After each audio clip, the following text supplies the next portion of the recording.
Bonsoir à tous et bienvenue dans Monde des Arts, deuxième numéro déjà depuis la rentrée. Un Monde des Arts qui va baisser d'un ton ce soir parce que nous allons parler des bibliothèques. Vous savez, ces endroits très calmes où on parle un petit peu comme ça. D'ailleurs, d'ici quelques jours, elles fêteront leurs 100 ans de reconnaissance publique. Ce sera le 17 octobre prochain. C'est pour nous l'occasion de se demander un petit peu ce que signifie encore une bibliothèque aujourd'hui en 2021. Quel est le sens finalement du prêt matériel alors qu'on est au tout virtuel et qu'on est aussi au tout marchand.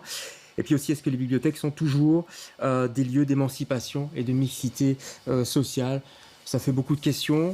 On ne pourra pas répondre à tout, mais on va essayer tout de même. Sylvie Godefroy, bonsoir. Bonsoir. Merci d'être là. Vous êtes autrice, on vous connaît comme écrivain, mais vous êtes aussi conseillère aux affaires culturelles à SABAM, c'est ça? C'est bien en deux mots, ça. ça consiste en quoi? En deux mots, c'est l'action culturelle de la SABAM, donc le département qui va accorder des aides sous forme de bourse ou sous forme de partenariat avec des grands événements dans toutes les disciplines que gère la SABAM, puisque la SABAM est une société pluridisciplinaire. Ouais, donc ce n'est pas uniquement que les livres. Non, elle gère le secteur de la musique et des non-musiques comme l'audiovisuel, la littérature, le théâtre et les arts plastiques et visuels. D'accord. Cynthia.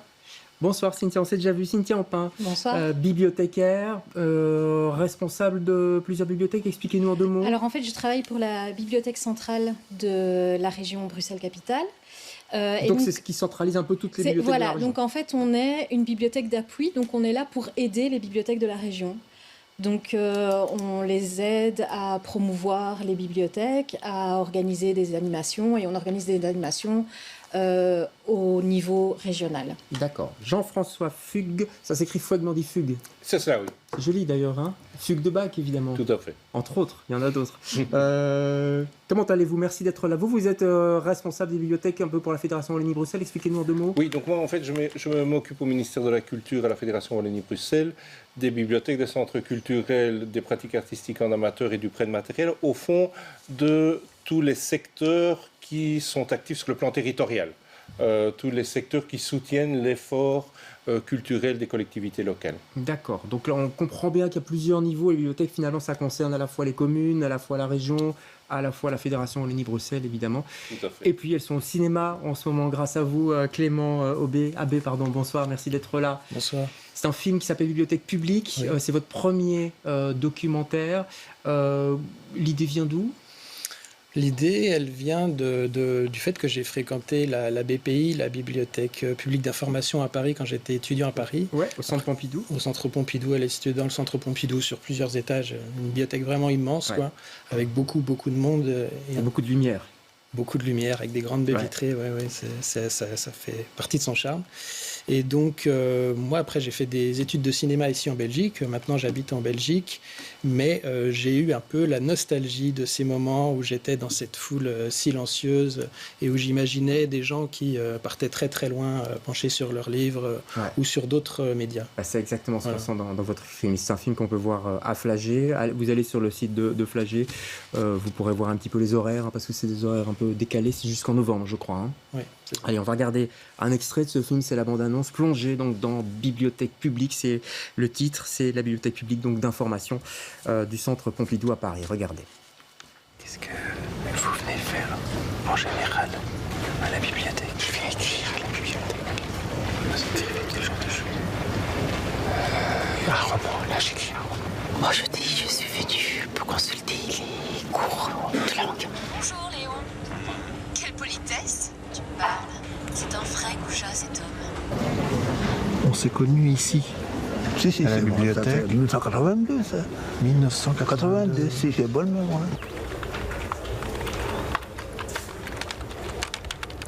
On est dans une grande capitale. On vit, soi-disant, ensemble, mais on n'est pas ensemble. Chacun est dans son sphère, en fait. On se croise, mais on se parle pas, on ne communique pas.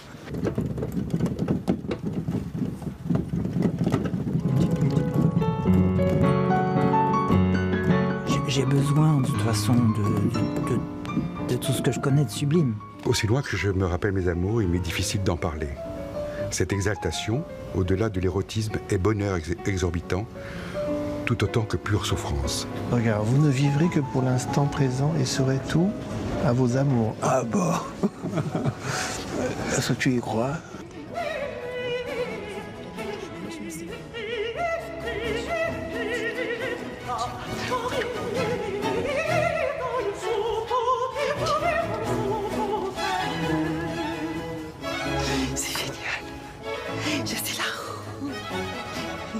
C'était juste.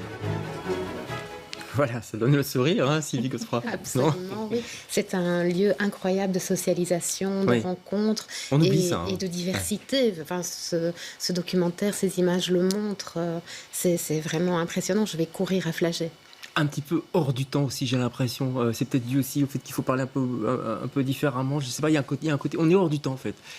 Oui, le fait de respecter tous ensemble le silence, le fait d'être tous concentrés très fort sur quelque chose fait que, oui, on oublie le temps. Et souvent, quand on fréquente une bibliothèque et qu'on reste très concentré, à un moment, on relève la tête et on a oublié qu'il y a plein de gens autour de nous. Il y a toujours une horloge, d'ailleurs, j'ai l'impression, dans la bibliothèque. Enfin, moi, en tout cas, dans mes souvenirs d'enfance. Parce qu'à un moment donné, ça ferme, il faut y aller, non, Jean-François Fugue? Oui, mais alors dans nos bibliothèques, à nous, on fait beaucoup de bruit. Donc Cynthia va probablement en parler bien mieux. D'accord, plus que là, alors, plus qu'à Paris. Oui, on est dans des bibliothèques où les gens viennent vivre, mais ce qui est intéressant dans ce qu'on vient de voir, c'est aussi ce côté troisième lieu où les gens vont se rencontrer. On a ces deux amis qui se connaissent depuis 40 ans et qui fréquentent la bibliothèque depuis 40 ans, puis ils disent l'horoscope à deux. Ils pourraient faire ça au café du coin, mais ils vont à la bibliothèque. Donc il y a tout ce côté qui s'est fort développé, parce que nous, on appelle le troisième lieu, le fait d'aller passer du temps dans la bibliothèque, d'être en contact avec d'autres personnes, et donc effectivement c'est un lieu de socialisation qui est très puissant. Alors oui, les bibliothèques ferment, et à un moment, et il faut bien dire aux gens que maintenant c'est fini. C'est comme dans les bars, hein, ça c'est comme partout. Hein. Voilà, c'est comme partout, mais c'est une réflexion qu'on a aussi sur l'extension des horaires, mais c'est quelque chose qui est difficile, parce qu'il y a des gens là derrière, il y a des travailleurs, etc. Vous avez raison, c'est toujours frustrant que la bibliothèque ferme. Les gens rêvent beaucoup, j'ai l'impression, dans la bibliothèque, non, Cynthia? Ils rêvent, ils vivent, ils tombent amoureux, ils se séparent. On a déjà assisté à beaucoup de choses dans les bibliothèques. Des couples qui se forment dans les bibliothèques. Oui, des petits rendez-vous qui se donnent dans les bibliothèques.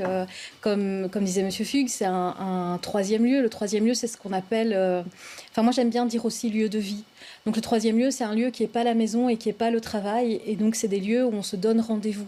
Et les bibliothèques sont typiquement ce genre de lieu. Alors, on a aussi, comme dans le film, des jeunes qui viennent étudier parce qu'ils n'ont pas forcément la place à la maison. On a des professeurs particuliers qui viennent donner leurs cours dans les bibliothèques. Ah oui. Oui, parce que on n'a pas toujours la place à la maison, surtout à Bruxelles. Et puis, on est près des livres. Donc, si je dois aller chercher une information pendant mon cours, je me retourne, j'ai les rayons derrière moi. Et puis, c'est un lieu neutre, une bibliothèque. Mais c'est un lieu qui vit et qui bouge et qui est bruyant et qui est silencieux. Et qui fait du bruit. Bon, apparemment, ça fait pas beaucoup de bruit là-bas, à Paris. En tout cas, je sais pas si c'était peut-être à ce moment-là, mais... Si, ça fait forcément du bruit. Il y a des centaines de personnes, donc forcément, il y a une rumeur qui est très... Un bruissement, on va dire, non ? Voilà. Mais le bruit, il est aussi dans les casques, il est dans la tête. Et ça, c'est ce qu'on est aussi allé chercher. C'est comment être au plus près de ce que les gens consultent. Ouais. Beaucoup de casques, beaucoup d'ordinateurs. Tout de même, il y a eu un changement. Ils ont 100 ans à la bibliothèque publique, mais on sent quand même un glissement, non ? Il y a énormément d'ordinateurs chez nous aussi, j'imagine. Mais je pense que la bibliothèque, elle a dû se transformer pour répondre aux réalités actuelles. Je connais beaucoup de consoeurs ou de collègues écrivains qui s'installent en bibliothèque pour écrire leurs bouquins parce que, comme vous le dites, à la maison, ils n'ont pas de place ou que le café du coin est trop bruyant. Et effectivement, ce sont des lieux, mais ça doit répondre aux réalités actuelles et on a besoin aussi de pouvoir écouter de la musique ou autre. Et donc, voilà. Ouais, ou les étudiants qui travaillent sur un... Oui, on a énormément d'étudiants qui viennent avec leur ordinateur portable. Voilà, nous, on a des accès aux ordinateurs. Il y a du Wi-Fi d'office dans toutes les bibliothèques. Il y a du Wi-Fi dans pratiquement toutes les bibliothèques maintenant. Parfois pas forcément dans les sections jeunesse parce qu'on évite de trop... montrer les ondes pour les enfants, mais il y a du Wi-Fi partout, il y a des prises. Alors on voyait dans le film ce jeune homme assis par terre avec sa prise en train de charger. On a exactement la même chose dans toutes les bibliothèques. La moindre prise est prise d'assaut. Donc oui, c'est aussi... ça se développe. Voilà. Est-ce que c'est comme dans les trains où il faut aller dans le couloir pour téléphoner ? Oui, même chose.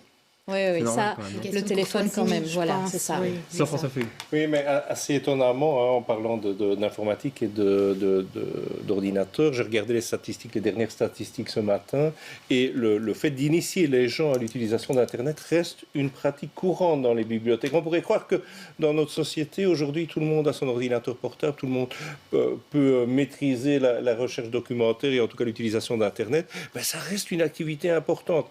Moi, je pensais que petit à petit, et plus vite en tout cas, cette activité-là allait décliner, et on a encore énormément que ce soit en ville ou à la campagne. Oui, bien sûr, et avec la dématérialisation des demandes officielles. Donc de plus en plus, tout ce qui est administratif doit se faire par Internet. Ouais. Les gens n'ont pas forcément un accès à Internet, n'ont pas forcément un ordinateur à la maison. Et au-delà de ça, il faut savoir utiliser ça. Et il faut avoir un lecteur de cartes. Et donc les bibliothèques, maintenant, on sert à ça. On sert de relais et d'aide pour les gens, pour ces services administratifs. C'est presque de l'aide sociale. Je parlais de lieux de mixité, etc. En début d'émission, mais il y a ça aussi. Est-ce que c'est le rôle des bibliothèques de faire ça? Je ne sais pas, Sylvie Godefroy. Ça n'était pas le rôle au départ, je pense, mais effectivement, maintenant, on se rend compte du rôle important que la bibliothèque peut jouer dans un quartier. Je pense spécifiquement aux petites villes, aux petits villages, peut-être moins à Bruxelles, je ne sais pas exactement, mais dans les plus petites villes ou les villages, effectivement, il y a un rôle de socialisation, d'accompagnement, et parfois même, j'ai une amie qui est bibliothécaire qui me dit de psychologue aussi. Ouais. Je ne sais pas ce que vous en pensez. Jean-François Feuille. Au fond, la plupart des bibliothèques aujourd'hui ne font plus leur projet sur la transaction de prêt. Donc, c'est plus des endroits où on ne fait que du prêt de livres. Bien sûr. Donc, on accueille les gens, on leur propose un certain nombre d'animations, on leur propose un certain nombre d'outils qu'ils peuvent utiliser, on leur propose un lieu aussi. Et au fond, le législateur a rendu...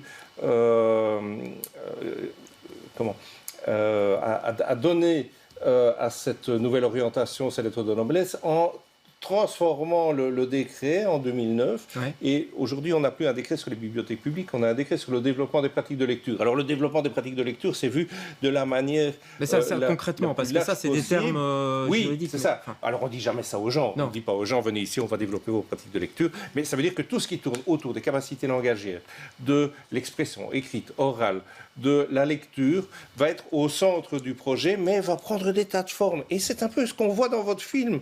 Là, des gens qui viennent pour faire du théâtre, des gens qui viennent pour écouter de la musique, pour composer, qui vont effectivement utiliser des logiciels de composition un peu particuliers qu'on va mettre à leur disposition. Ça vous a surpris, Clément, quand vous avez posé votre caméra dans la bibliothèque de Paris, vous avez vu plein de choses, sauf presque des livres?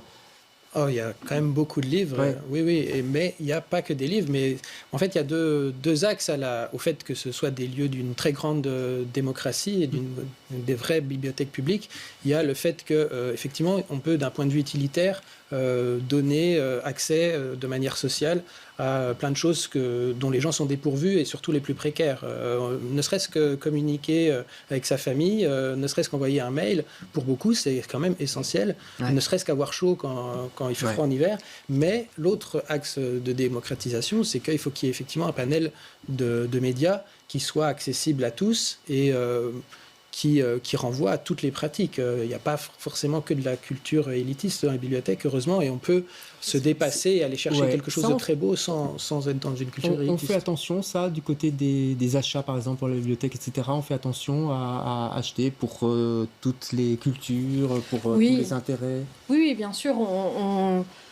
Nous, en tant que bibliothécaires, le but aussi, c'est d'ouvrir les horizons de tous. Et donc, on ne va pas se limiter... à ce que moi j'aime ou à ce que ma collègue aime. Il faut aussi acheter pour tout le monde. Il faut acheter pour toutes les cultures. Donc il faut que chacun s'y retrouve, mais aussi que moi je découvre d'autres cultures. Alors on va aussi bien sûr mettre l'accent sur les auteurs belges et les éditeurs belges parce qu'ils sont un peu moins connus. Mais oui, on fait vraiment attention à... Mais comment ça se passe alors? C'est comme pour un libraire, c'est-à-dire que vous avez des représentants qui vous proposent des livres, ou alors vous venez après, en second lieu? C'est un travail de veille en fait. Donc on lit énormément d'articles, on regarde les émissions culturelles, et puis on fait des listes Après, parfois, les C'est usagers... arbitraire, c'est complètement arbitraire. C'est totalement arbitraire, on est bien d'accord. Et puis, on a des demandes de lecture. Donc, on a des usagers qui nous disent tiens, j'ai entendu parler de ce livre-là. Si vous ne l'avez pas, est-ce que vous pouvez l'acheter ? On va l'acheter. Vous êtes à l'écoute aussi des lecteurs. Si voilà, eux ont peut-être vu une émission de télévision avec un auteur et ils vous en parlent. Oui, et puis il y a des livres où on sait qu'on est obligé d'acheter. Je veux dire, les gros...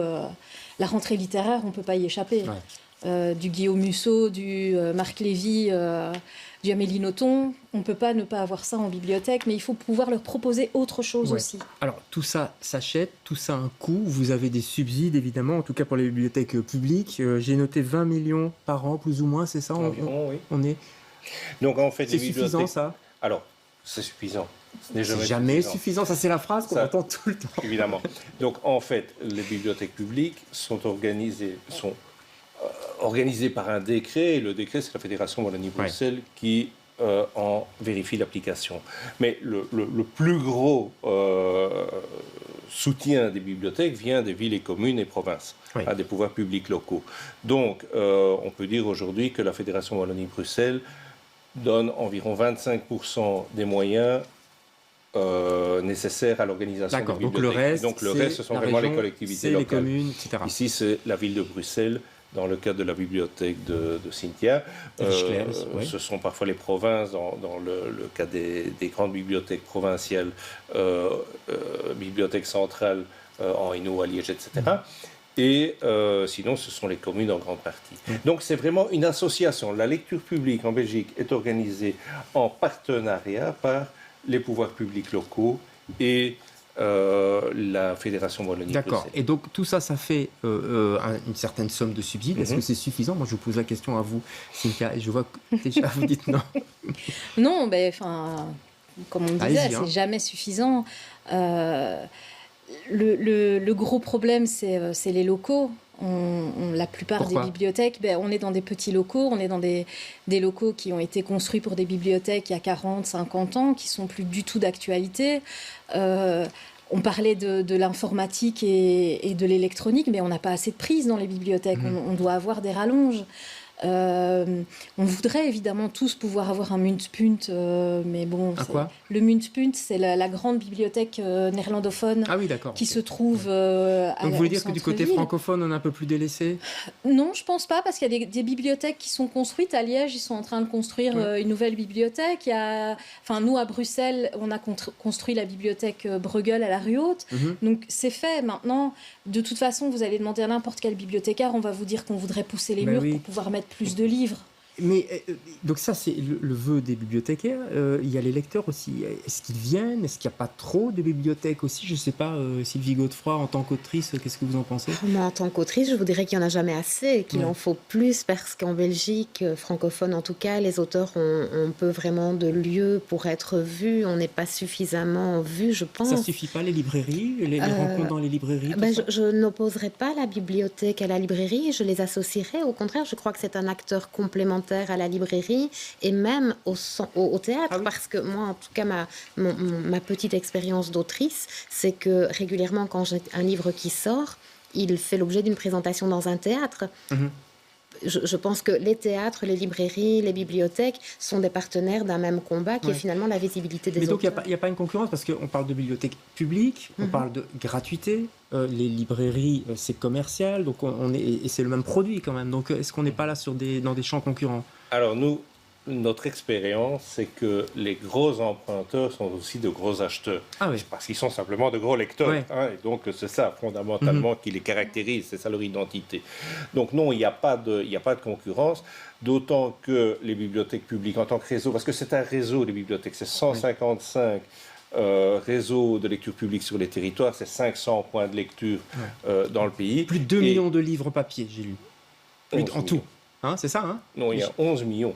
2 millions, c'est à Bruxelles. Ah oui, c'est ça, à Bruxelles, d'accord. 11 millions de livres papier. Et donc, toutes ces bibliothèques se sont associées pour acheter collectivement leurs livres dans les librairies indépendantes. Donc, je peux vous dire que... Elles achètent dans les librairies, on représente plus de 10% du chiffre d'affaires même nettement plus que 10% du chiffre d'affaires de la librairie indépendante en Belgique francophone. Donc ça n'est pas rien. Donc je peux vous dire vraiment que les bibliothèques sont un soutien de la librairie indépendante. D'accord. Donc ils sont contents, les libraires qui les bibliothèques, parce que quelque part, ils en ont besoin également. Bah, c'est bien. J'espère. C'est bien. On leur demandera, oui. Ou ils nous écriront éventuellement. On parle des bibliothèques publiques, mais il y a aussi des bibliothèques paroissiales. Moi, je me souviens, quand j'étais petit, j'avais la bibliothèque qui était juste accolée à l'église. Il y en a encore hein, en région. Je ne sais pas si à Bruxelles, ça existe encore, les bibliothèques paroissiales. Très peu à Bruxelles. Ouais. Mais en Wallonie, il y en a. Donc ça représente... Les bibliothèques de droit privé, qui ne sont pas toutes paroissiales, représentent entre 10 et 15% du réseau. Ah oui, tout de même. Et donc eux, ils se débrouillent alors Non, pas du tout. Elles sont subventionnées par nous et elles font partie du réseau. Et donc, quand vous avez dans une commune une bibliothèque communale et une bibliothèque paroissiale, elles sont obligées de s'associer, d'avoir un projet commun de développement de la lecture sur la commune. Et donc, on les soutient ensemble. Ouais. Qui vient encore à la bibliothèque? On sait que les jeunes, bon, les petits viennent parce qu'il y a des secteurs jeunesse, les personnes plus âgées aussi. Au milieu, est-ce qu'il n'y a pas une espèce de masse silencieuse comme ça? À Paris, qu'est-ce que vous avez constaté, vous, dans le public? C'était quelle tranche d'âge? Il y a vraiment de tout âge. Oui, il y a beaucoup d'étudiants, c'est la majorité, mais c'est parce qu'il y a énormément de place pour s'asseoir et travailler. Mais il y a aussi beaucoup de personnes précaires, il y a des universitaires. C'est un lieu d'une grande démocratie et c'est un lieu où, c'est un des seuls lieux où des gens qui sont vraiment de conditions très différentes peuvent se rencontrer. Ouais. Après, on ne se rencontre pas forcément de façon, régulière. Hein. Ça peut être assez impromptu comme rencontre, mais en tout cas, on participe d'un même lieu et d'un même silence et d'un même attrait vers la culture. Mais je parlais des tranches d'âge. Est-ce qu'il n'y a pas un ventre mou quand même au milieu? Honnêtement. Oui, honnêtement, les adolescents, c'est compliqué. C'est très compliqué.